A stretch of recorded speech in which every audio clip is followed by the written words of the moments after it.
but we will try to resolve them on the fly. So I hope you have understood so far. So our objective is to recommend the crop to the users using ML techniques. The farmer will supply, okay, what are the constituents of the soil and the environment information and their location information, and we will provide them the best crop that suits these inputs. And the modules of the project or the pipeline that we follow for a typical machine learning project: load the data set and then convert that raw data set into a refined one. After that, we divide the data set into 80:20 ratio. Suppose you have 10,000 records, you will divide them into 8,000 and 2,000. Okay, then we will only train on the 8,000 rows or the 80% data. We call it train data. Why we leave the 2,000 out is to do the testing and prediction to check whether the predictions are, okay, acceptable percentage accuracy or not. That is why we split the data and we train only on 8,000. That means the machine learning algorithm will see only the 8,000 records. It never saw the other 2,000 records. So in step 5, we make predictions on the other 2,000 data which it has never seen. We will hide the output column. So in step 4, machine learning algorithm will train on the 80% train data with both the input columns, all the features, and the output column or the label. So it knows what is the input, what is the output, and it will learn from that knowledge. In step 5, we will supply the test data, the remaining 2,000 records, suppose, and only the input columns will be there. We will remove the output column and give it to the model. So it will make some predictions. It will give us the predictions. Now we know the actual expected output. So we will compare the predicted output and the expected output for accuracy checking, whether it is able to correctly give us the result or not. So that is the purpose of this performance analysis using the test data, and that's why we split it. Once that is done, we can now redo that work on number of other algorithms or the same algorithm with different parameters, okay, with the various trial and error kind of thing. Mostly data science is trial and error.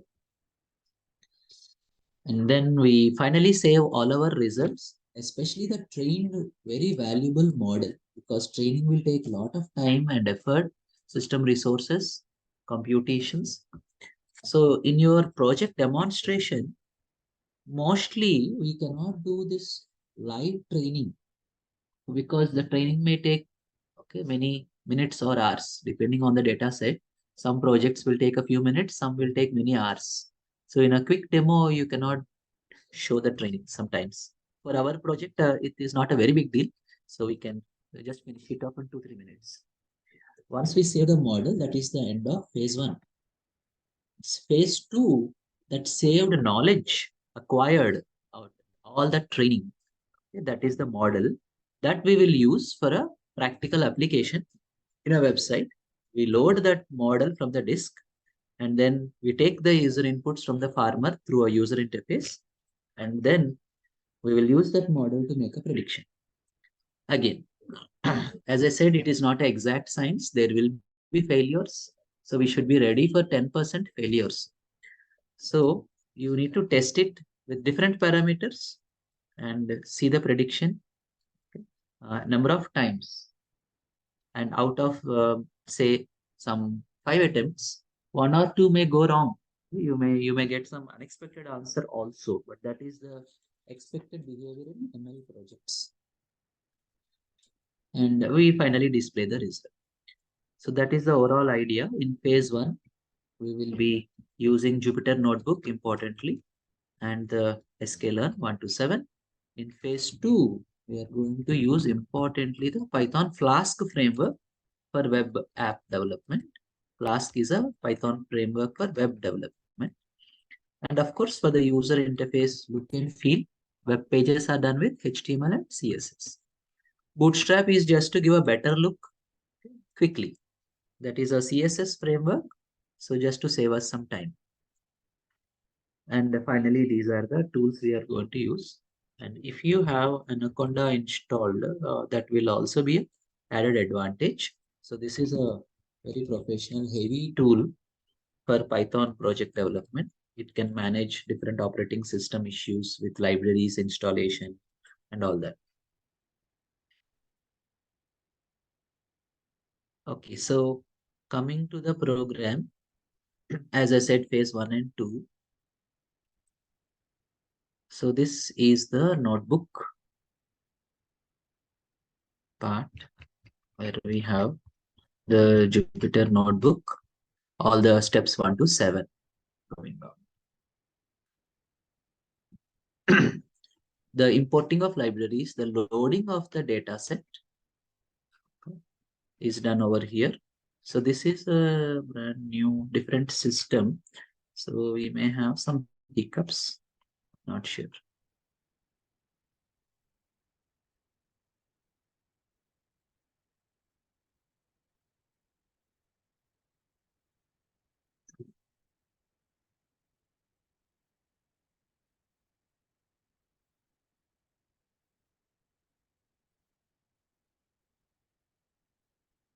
Okay, meanwhile, we'll go through this one.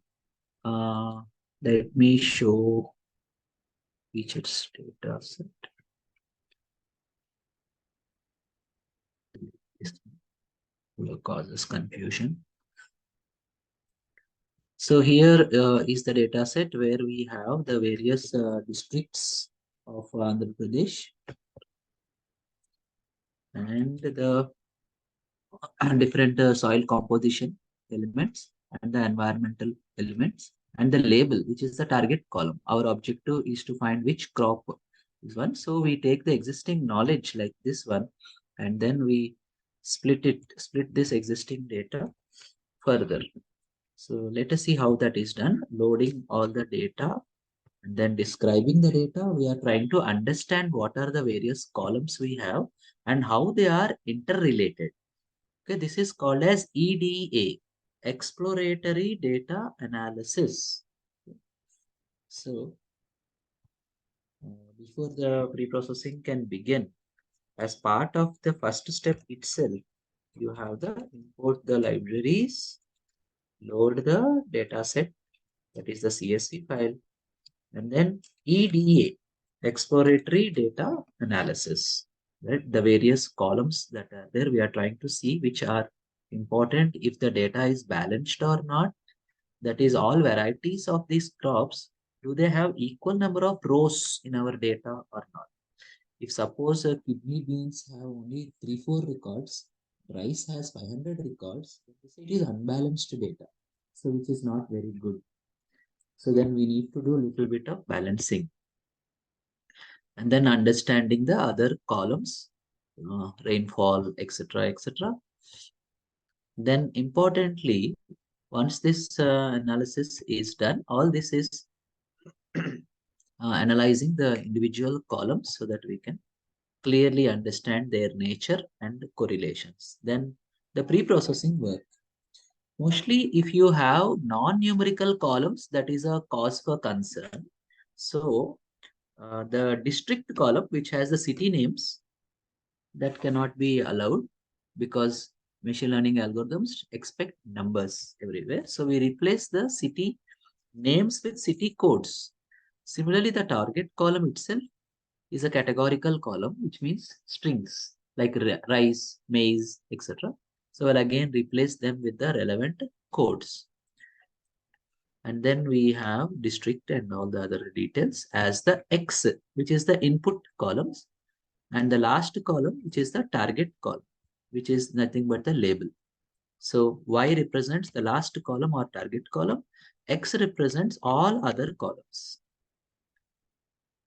So here we are checking out the correlation. Then scaling. This is also a pre-processing technique. If one column is in hundreds, another column is in thousands, then again we have a problem in ML. So we will convert all of them into the same range. say 0 to 1. So that is the min-max scaling. So this will ensure that all columns fall within a standard range. So one column is not unnecessarily given more importance than another column. And this is the most important one, k-neighbors classifier. This is the sklearn library class, which will help us in training of the data. In Python, training is done with the fit function call, where we provide all the X columns. X represents input columns. So in our data set, all these are input columns. This is the output column or the target column or class label. Okay, so fit and call చేసినప్పుడు input columns, output column. రెండు కూడా system కి ఇస్తున్నాము. Then it will study, try to understand what is the correct combination for each of the crops. What is the range? It will automatically identify.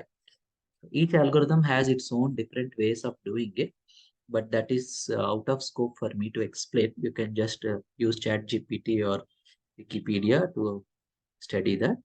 And then here in score, we will take the test data. See, X test and Y test.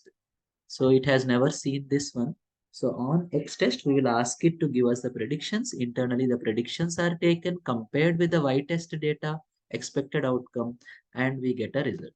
As you can see here, it is 97.8 accuracy. Even though we got like this, we should always remember that on live scenarios, there may be problem of wrong outputs. And a confusion matrix is a very important way to understand our performance of the algorithm. So correct predictions have come or not. So what is the meaning of all these zeros and the numbers over here? On the left side, all these columns are the expected result. The bottom is the actual result that we got. Expected result is moth beans. Expected result is moth beans. But in two cases, we got the output as black gram. In another two cases, our algorithm gave the output as lentil. Okay, and 25 cases, okay, it successfully correctly gave the output as moth beans. Okay, that is the meaning of this. Like that, for each of the crops, we get the predictions. If you take rice, for example, in 4 cases, it gave wrong prediction as jute, okay, for that combination of inputs. Whereas in 14 cases, it gave correct prediction. So these 4 are errors. Yes, yes. Sir, it was saying that your meeting will end in 1 minute. Upgrade to Pro. Shall we continue in Okay. Google So Meet, stop. sir? We will stop the meeting and then we will again start the same meeting again. You share me the link. Okay. Okay.